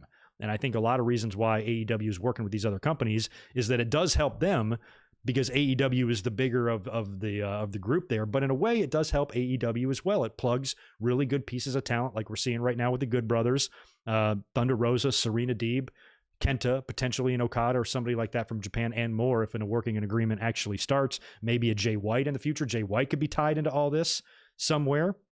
A lot of questions remain about him, so I wouldn't be surprised at all, you know, if he turns up. And if he leaves New Japan and signs for AEW, he could essentially still work with New Japan if there's a working agreement there. So opens up the door for him. Imagine if Ospreay comes in or something like that. Holy crap. So there is, I think, much more upside to all three than there would be to WWE, because for WWE to do it, it would be to add talent. That's not their issue. WWE's issue and the problems that they have isn't because of the talent roster they have. The talent roster is as strong as it's ever been. It's how they use it. So bringing in more talent to give us a couple of quick little dream matches here or there that we might not necessarily get, aside from that, I really don't see the point of them, you know, doing anything with anybody other than AEW. AEW would be the only promotion I think that it would be worth WWE's while to maybe do something with in the future, especially if AEW continues to grow. But if AEW works with NWA, Impact, and New Japan, and it doesn't do anything to grow their company any larger than it already is, then I don't think WWE is very likely to follow in their footsteps, so to speak. And Ring of Honor, yeah, I could see that too, because now would be a good time to do that too, because, you know, you got Bryan and Cesaro both feel like they're hitting a little stride again here too. So you could, and Owen and Kevin Owens too, of course, with what he's doing. So I feel like you could, and Adam Pearce. So I feel like you could do something there now, be the best opportunity more than ever to do it. I don't know about the Rey Mysterio and Dominic match. I thought they were planting the seed for that. It felt like they were on TV. And then on Friday, when they did the tag match where the winners get in the Elimination Chamber, I thought for sure it was going to be Dominic and Rey. I'm like, holy crap, they're going to force these guys to face each other, and maybe that will be the spark that ignites the WrestleMania match between them that happens. Now, I don't know, but I feel like it still could happen between the two.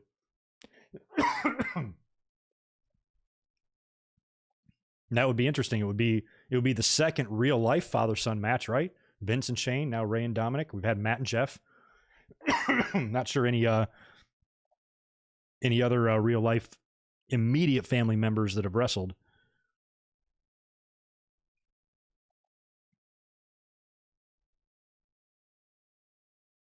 Oh yeah, they might have it. They're probably going to have a pirate ship. If they do have a pirate ship and that pirate ship has a plank, someone needs to walk that bitch. Absolutely. Maybe Jey Uso, maybe somebody else. Who's the best motherfucker to walk a plank at WrestleMania? They could do something in the Orton and Fiend shit. Maybe Orton falls off the plank and dies or something. I don't know. Yeah, somebody's got to walk that plank, man. Maybe The Miz. Let's make The Miz walk the plank. Does a wrestler close to retirement always have to have one last title run? No. I don't think the Big Show's going to have one. I don't think Kane's going to have one. I could see maybe AJ grabbing one more. Edge, of course. We saw that with The Rock. I guess it just depends. It depends. Like, I think like somebody like Rey Mysterio, you know, who just re-signed with the company. He's another guy you'd have to think about, but I would probably still say no on him. I feel like no for Rey. And I'm wondering about Kane. We did see him at the Royal Rumble. He was eliminated, I believe, by Damian Priest. And at some point, I would like for Kane to have some sort of an official send-off. He really hasn't had that. Maybe if he feels that physically he's still fine, he can come back and do Royal Rumbles and shit. But at some point, we got to start thinking about Kane for some official send-off for him, the career he's had. I don't want him just to kind of fade away. I want to have an ending to him. And he's getting less and less capable in the ring. Any sort of final farewell match he has at this point isn't going to be any good, I wouldn't think. But you can still get him in there, have him lose to somebody and be at his official retirement. I would like that. Unless he kind of wants to do what The Undertaker does, and just anytime he can come or if he's available to come, he will. Big Show kind of feels like he's doing the same thing there, where doesn't seem to be any clear end in sight for either one of them. But I think there should be, at some point. They should think about it. I would want that. I would want that if I'm them. If I've had a long career, 25 plus year run for both of them now, I would really want to, or 30, really close to for Kane, almost. I would want to have a nice little send off,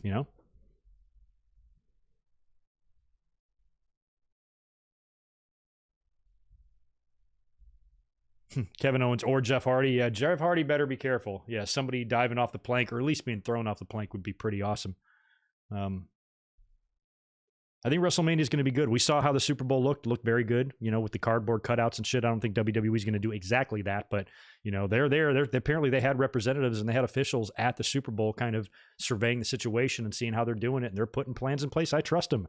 They knocked it out of the park with that Thunderdome shit, and provided WWE has time to get these things done, I fully trust their production values and things like that to really put something together nicely for WrestleMania. And I think it'll be a really cool experience, and it's going to be good for us. It's going to be cathartic and therapeutic and all that stuff for us to watch that collectively together and say, wow, it's still not normal, but it's close to normal 1 year after all this ridiculous shit started. So it'll be good. It'll be a good week. Good weekend. Curious if we're going to see John Cena at WrestleMania this year. Maybe not.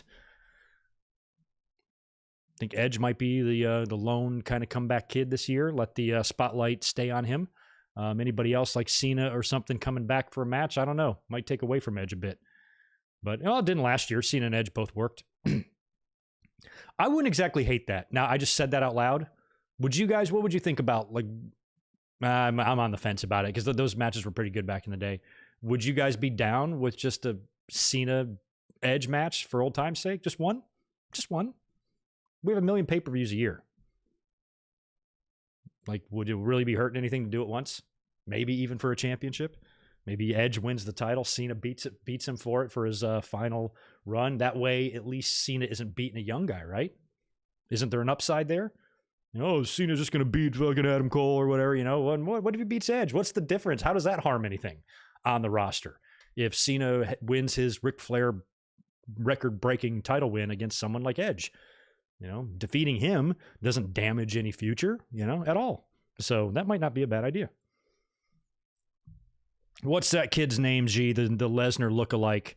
I forgot his name. He does look a little bit like him. But he looks smaller.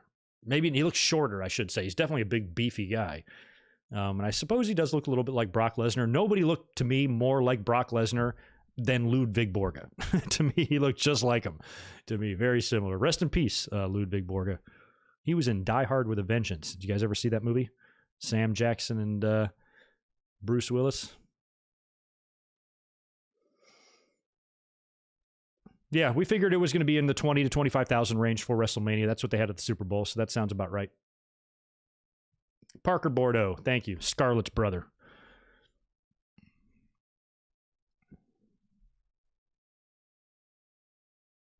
Yeah, we had Arn Anderson and Robbie Steiner's kids are starting as well. And Brian, that kid's name was Brock. Arn's kid's Brock, and he was on Dynamite.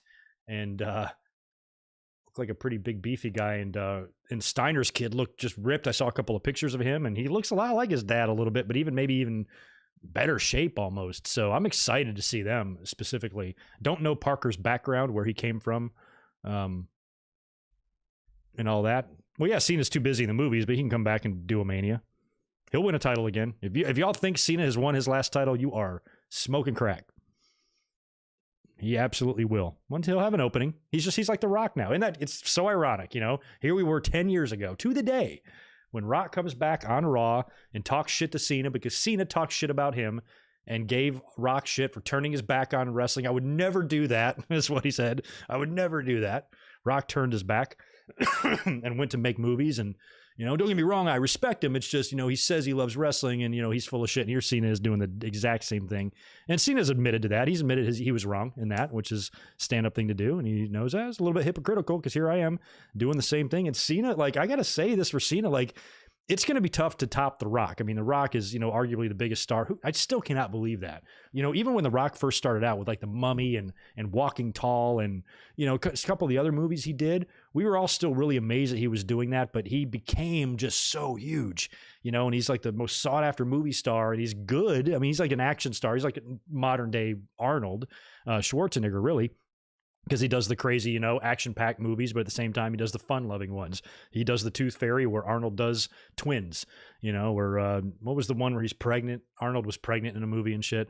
So he's like that now. But Cena, for somebody that's got to follow so immediately behind the footsteps of The Rock, because The Rock is still there doing his thing, and now Cena's the next guy coming up.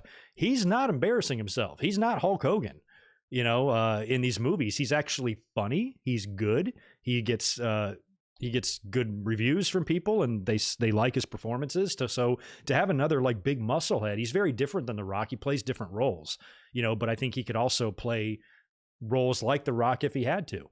And I just think that's awesome that Cena not only is transitioning into Hollywood, but he's not embarrassing himself. Because it's one thing to go to Hollywood like The Miz and make fucking Marine movies that nobody watches. I've never seen one Marine. Never have, never will. Don't give a fuck who's in those. Who we had? Cena and Ted DiBiase and The Miz. Did Orton do a Marine too? He might have. So I don't give a shit about the Marine movies. They're stupid. And I'm not going to watch The Chaperone or anything else like that. You know, Cena is not going into Hollywood and embarrassing himself. He's working with big Hollywood names and in big Hollywood movies, and he's performing well. So I think that even though Cena is no Rock, he's doing a lot better than you might have thought he would years ago when he thought about transitioning into Hollywood. So got to give Cena credit for that. He's like the next Rock. That's what they had in mind for Cena the whole time. When he was in WWE, he's going to be the next Rock. And now, like, he's in the movies trying to accomplish the same thing. Oh, God, Wrestle. You're asking me a question that this entire channel was basically born on. No, of course. I've always had Cena's back. Cena was nowhere near as bad as the fans made him out to be. The fans, like everything else, took that way too overboard. And some of the John Cena decision-making and booking wasn't the best. There's been plenty of times where WWE did not do with Cena what I thought they should do, but it never drove me to hate the guy at all. I respected Cena. I remember wrestling. You know, a lot of these fans that hate Cena so bad, they're young. They don't remember at all. They have no concept of what wrestling was like when you had very undesirable people at the top.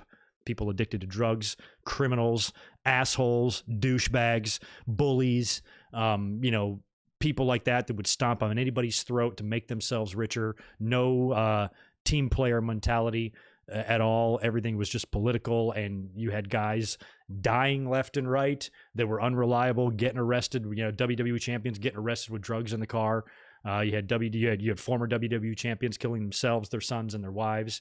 You had Shawn Michaels in the 90s, completely pilled out of his mind, being a complete prick, jerk-off asshole to everybody he came into contact with, and not being a very reliable champion in his own right, refusing to drop the belt a couple of times, and shit like that. When you compare all of that we've had in the past, and then you've got a guy like Cena who keeps his nose clean, represents himself well, carries himself well. You can trust him. He's never going to be pulled over. His house is never going to be raided. You know, and like Jeff Hardy's was and shit, you know, he's going to always represent himself and the business well. And I can understand after Benoit did what he did and WWE transitioned into the PG environment in 2007, that was the decision and the direction that needed to be made. And if you can't recognize that and you can't see that, you have you're not looking at the big picture at all, because that was a dark day. That was bad. I still can't believe WWE survived some of the heartbreak and the scandals that they have. I couldn't believe they survived the Owen thing. You know, and then the steroid scandal, the child molestation scandal. Now Benoit, kills his family, and then there's talk of CTE, and is WWE a safe, is WWE a safe form of entertainment, things like that. So they had no choice. They couldn't come out there and, bleed in every match, chair shots to the head, and talking about how Vince loves cock every week when, wrestling is being looked at so negatively at that time. So they needed a squeaky clean babyface that was going to do everything right. Cena gave them that. And without Cena, you might not have had the company survive the way it did. So it was what we all had to go through. Cena wasn't my favorite character, never said that he was. But at the same time, you had to understand why they were going in that direction. Now, years later, they fucked up, because by then, then you can start talking about turning Cena heel. I still think in 2013 at WrestleMania 29, they lost a huge opportunity there, missed a huge opportunity to fucking print money by having Cena go heel and end The Rock and potentially turn into like a Hollywood Hogan type. He could still do that now. There's still time for Cena to come back and do that. They could form a new NWO where Cena, and actually call it the NWO, logo and all, where Cena is the leader, and maybe you get fucking, I don't know, the Adam Page and somebody else from AEW to jump over and form the outside. I don't know. You could have fun with it. But, the Cena hate was stupid, overblown, overreacted. And I know why the fans did it. Because they're all young, and they were too young to enjoy the Attitude Era as an adult. Or they were too young to enjoy the Attitude Era. Now as an adult, they get this PG shit handed to them, and they don't like it. So I'm lucky. I'm the best age to be a wrestling fan. The best. You want to be in your mid-40s if you're a wrestling fan, maybe 50s. But I was able to be a kid during the rock and wrestling era. I was able to be in my 20s during the Attitude Era. Perfect fucking ages. Where everybody else in wrestling all had it all, mismatched and shit. They were kids during the Attitude Era, and their parents probably didn't let them watch. And then they were adults during the PG era. They had it reversed. Where I had it right. I'm lucky. I'm not lucky to be old, but I'm lucky to be the age of a wrestling fan that I was, because I saw all the good stuff at all the right age. At all the right ages. I traveled. I was on the road in my car constantly, going to show after pay-per-view after pay-per-view during the Attitude Era, living, breathing, all that shit live. So I'm lucky. So therefore, I have a little bit different perspective on people like John Cena. I'm not so quick to jump on, hey, facts or whatever, because I saw more, experienced more, understand more. The Rock plays the same character in every movie he does, and he gets fucking paid to do it. Yeah, we're never going to see The Rock in like 50 Shades of Grey or anything. Every movie he does is going to be like Fast and the Furious or whatever the fuck those ridiculous movies are, but he gets paid to do it.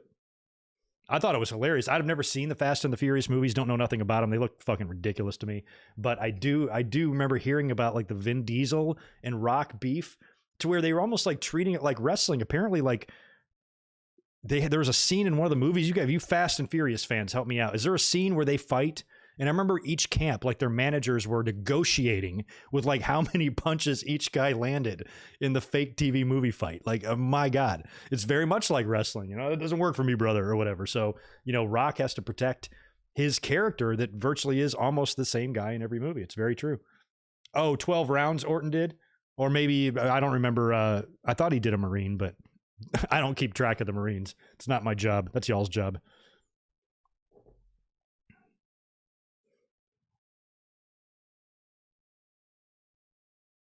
Yeah, that's the thing. They talked about the Cena heel turn. I know it was discussed, but Vince, I think, always just shot it down for whatever. He was too chicken shit. They admit that they were too scared to do it, you know, which we all knew. I'm like, just have the balls to do it, especially in 2013 when Cena was, people had seen enough. We saw that on every sign, and that was really true. You know, even me, who had seen his back at that time, I was pissed.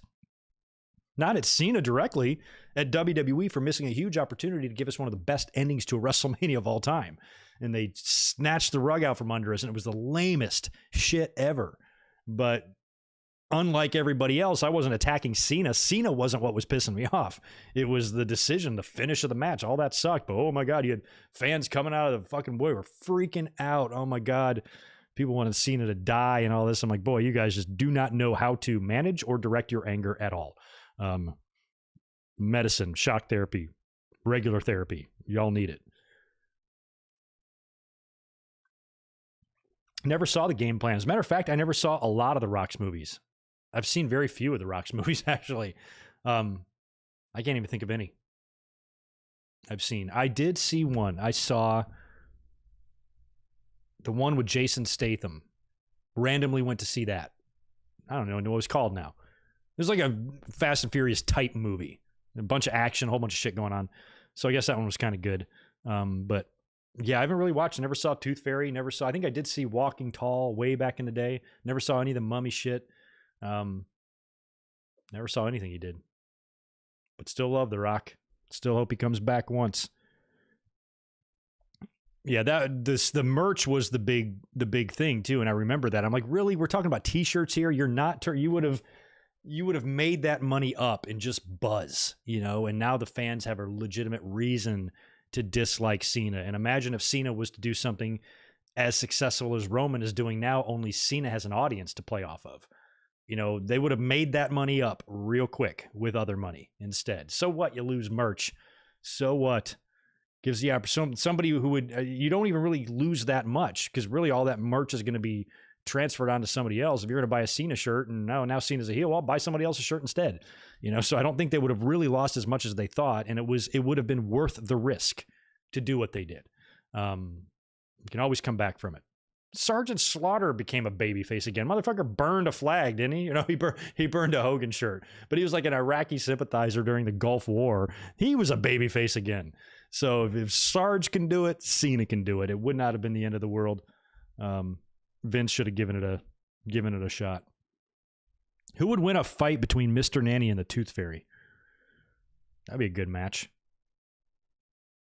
The fans would probably turn on the Tooth Fairy and root for Mr. Nanny.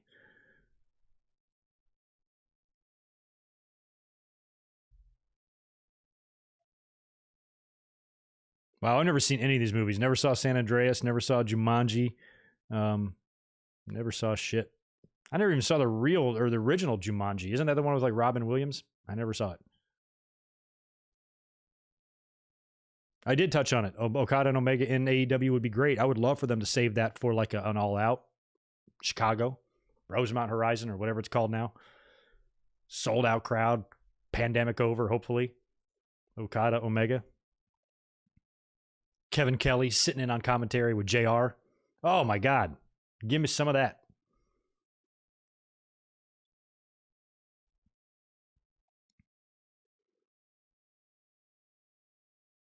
I never saw that movie either. Never saw any of them. But anyway. Well, it's been fun chatting. I should probably get out of here now. I have been streaming for 2 hours. I thought it would be 1.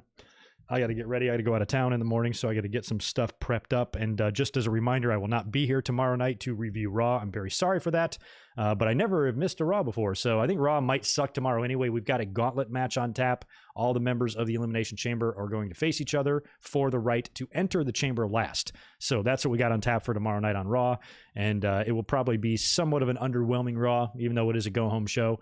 But I'll be back next week. We'll be back up here Saturday at the latest. You might get me Thursday or Friday or something, but I doubt it. Look for me next Saturday for the Winged Eagle podcast, and on that podcast, we will predict the Elimination Chamber. 1 week from tonight, we'll be up here immediately after the pay-per-view to review it. So you guys, thanks for hanging out. Thanks for joining me this evening. I will catch you guys very soon. Have a great week, and I will see you Saturday. Talk to you later.